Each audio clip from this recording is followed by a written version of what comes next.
किसी भी प्रकार का संकट, अपमान, विपरीतता, प्रतिकूलता, दुख आ जाए, पर जो हमने भगवत प्राप्ति का लक्ष्य लिया है, चाहे गृहस्थ हो या विरक्त हो, भगवत प्राप्ति का लक्ष्य लिया है, अब वो नहीं छूट सकता, चाहे कुछ भी हो जाए। पहला लक्षण स्वीकृति इसीलिए कहा है। कोई भी परिस्थिति, कोई भी विपरीतता, कोई भी अपमान हमारी स्वीकृति में अंतर नहीं डाल सकता। मृत्यु स्वीकार करना अच्छा है, पर स्वीकृति पे अंतर नहीं आना चाहिए। वही स्वीकृति भगवत प्राप्ति करा देगी। गोस्वामी जी बाद में सब बातें कह रहे, पहले कह रहे बिगड़ी जन्म अनेक की अब ही सुधरे आज। चाहे जितनी निंदा हो, अपमान हो, तिरस्कार हो, संकट आवे, विपत्ति आवे, परवाह नहीं, तो हर विपत्ति संपत्ति बन जाएगी। देख लेना, लिखा है कि जो धैर्यवान होकर परमार्थ में चलता है तो लौकिक और पारलौकिक सिद्धियां और सफलता उसके चरणों में आ जाती है। श्री राधा किंकरी नाम लुठति चरण यो रद्भुता सिद्ध कोटि, करोड़ों प्रकार के वैभव सिद्धियां उसके चरण दास्ता में आ जाती है, हाथ जोड़े खड़ी रहती है जब सेवा की आज्ञा हो। दूसरी बात है, दूसरा लक्षण है क्षमा। अपने साथ बुराई करने वाले को दंड देने दिलाने की पूरी शक्ति रहने पर भी उसको दंड देने या दिलाने की भावना मन में भी ना आए और उसके हर अपराध को सहकर यथोचित चेष्टा करे कि उसको सुख पहुंचे, उसे भगवत साक्षात्कार होता है, उसे क्षमा कहते हैं। करत जे अनशहन निंदक तिनहु पे अनुग्रह, ना इस लोक में तुम्हें दंड मिलेगा और ना परलोक में दंड मिलेगा। मेरे अपमान, मेरे निरादर, मेरी निंदा, मेरे तिरस्कार का तुम्हें कहीं दंड ना मिले। तुम्हारी बुद्धि शुद्ध हो, स्वस्थ रहो और भगवान प्रसन्न हो। यह है परमार्थ के पथिक का हृदय। विचार करो, कितना भी अपमान, कितना भी क्लेश या निंदा करे, उसके लिए ना मन से अमंगल भाव हो, ना वचन से हो। देखो पूरी शक्ति है, पर ऐसे जैसे ऐसे ऐसे महापुरुष हैं कि अगर वो संकल्प कर ले तो क्या ना हो जाए। इतना उनके पास भजन बल है, तप बल है। साधारण आदमी उनका अपमान करके पीट के चला, वो बताते भी नहीं कि किसने पीटा है, कभी नहीं। वो कभी लौट कर भी नहीं देखते कि इसने ऐसा क्यों किया है।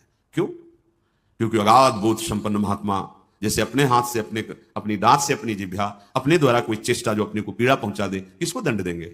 ऐसे वो आत्मस्वरूप सर्वत्र अनुभव करते हैं। इसलिए राग द्वेष रहित महात्मा के हृदय में ये आता ही नहीं है कि इसको दंड दिया जाए। क्षमा, पहला धृति, दूसरा क्षमा। तीसरा है दम।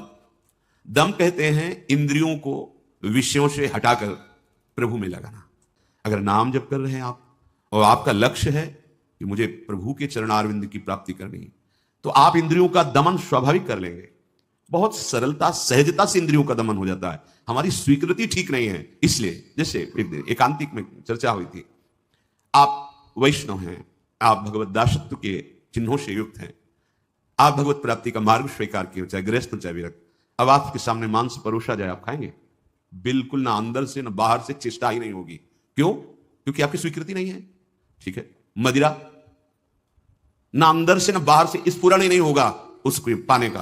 क्यों? आपके अंदर स्वीकृति नहीं।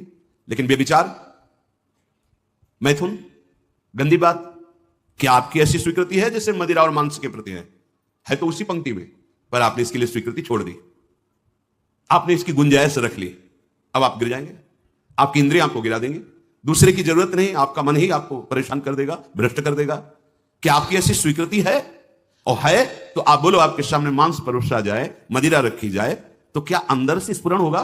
स्फुरण ही नहीं होगा। आप देख लो ना, स्फुरण ही नहीं होगा और आपकी भाव चढ़ जाएगी। आपको पता नहीं आपकी क्या, या तो उठ के चल देंगे, बिल्कुल संभाषण भी नहीं करेंगे। ऐसा ही जो शास्त्र विरुद्ध आचरण है, सबके प्रति क्यों नहीं हो रहा? जो हमारे शास्त्रों में भगवत प्राप्ति के विरुद्ध आचरण बताए गए, आप उनको एक लाइन में ही बताया गया है। आप उन शब्दों में दो को तो मान लिए त्याज्य, स्वीकृति ही नहीं उनके प्रति कि हम वैष्णव हैं, भगवत दास हैं। तो फिर व्यभिचार, मैथुन, ये गंदी चेष्टाएं, इसको उस पंक्ति में क्यों आप स्वीकृति में रख लिए? आपने स्वीकृति की है, और यदि आपकी स्वीकृति वैसे, तो आप बोलो कैसे हो सकता है? वो दो बातें जो बोली, कैसे आप स्वीकार नहीं कर सकते? प्रार्थना करने पर, एकांत में मिलने पर भी आप उन वस्तुओं का सेवन नहीं करेंगे, क्योंकि आपकी स्वीकृति नहीं। ऐसे ही स्वीकृति आपकी भगवत प्राप्ति की है तो उसमें बाधक है। फिर आप उस बाधक क्रिया को, बाधक चेष्टा को एकांत में क्यों करते हैं? अपना नाश क्यों करते हैं? हमारा निश्चय है भगवत प्राप्ति, हम प्रभु से मिलने के लिए चले। तो जो प्रभु के भाव में डूबे हुए महापुरुष जनों ने निषेध किया, ये नहीं, उसको बिल्कुल वैसे ही देखो जैसे और निषेध पदार्थ हैं। चौथा, अस्तेय, चोरी का स्वभाव ना होना। मन से, वाणी से, शरीर से किसी भी प्रकार की चोरी ना करना। फूल लेने जा रहे हैं प्रभु, जनक जी के यहां निमंत्रण में आए हैं, विश्वामित्र जी को आमंत्रित किया गया है। फूल केवल है, कोई और वस्तु नहीं है। पर आप देख लीजिए उस प्रसंग में प्रभु मालियों से पूछते हैं, क्या मैं अपने गुरु सेवा के लिए कुछ पुष्प ले सकता हूं? स्वीकृति नहीं। हमारा स्वभाव बिगड़ गया है, बहुत सावधानी की जरूरत है। सोचते हैं कि हम चोरी करके दूसरे का धन, दूसरे का सुखी हो जाएंगे। कभी नहीं होगे।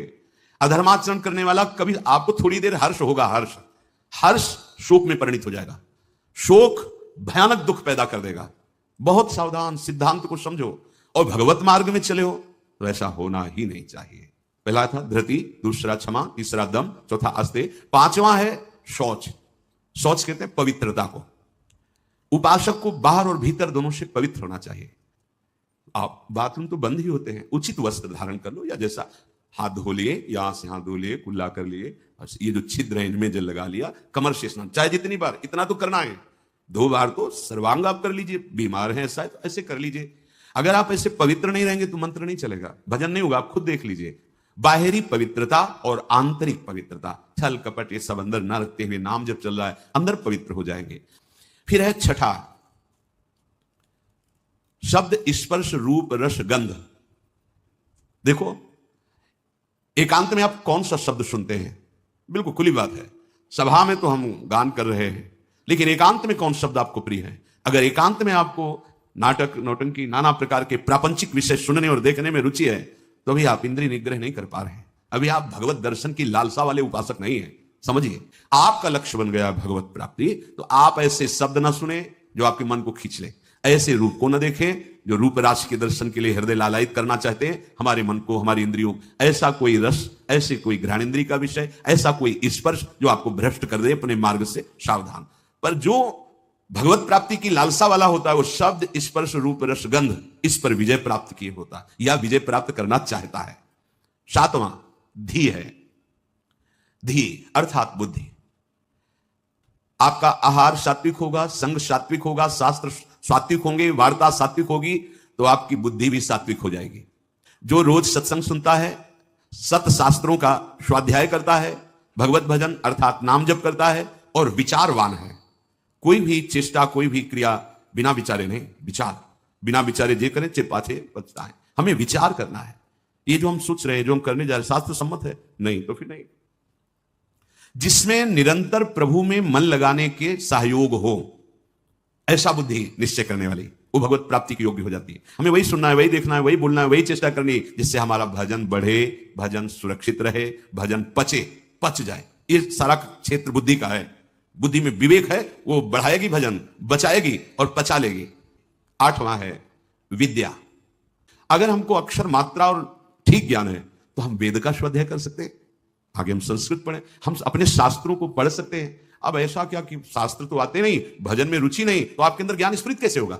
इसलिए विद्या ही अध्यात्म विद्या की तरफ ले जाती है। 9वां है सत्य। सत्य बोले, सत्य आचरण करे। जैसा अंतःकरण और इंद्रियों में आपने निश्चय किया है वैसा ही बोलिए। उसमें छल कपट करके बनावटी शब्द दंभ वाले नहीं होने चाहिए। यह ध्यान में रखना चाहिए कि आप जो बोल रहे हैं उससे किसी के हृदय में ठेस नहीं पहुंचनी चाहिए। जो बोल रहे हैं उससे दूसरे को लाभ प्राप्त होना चाहिए।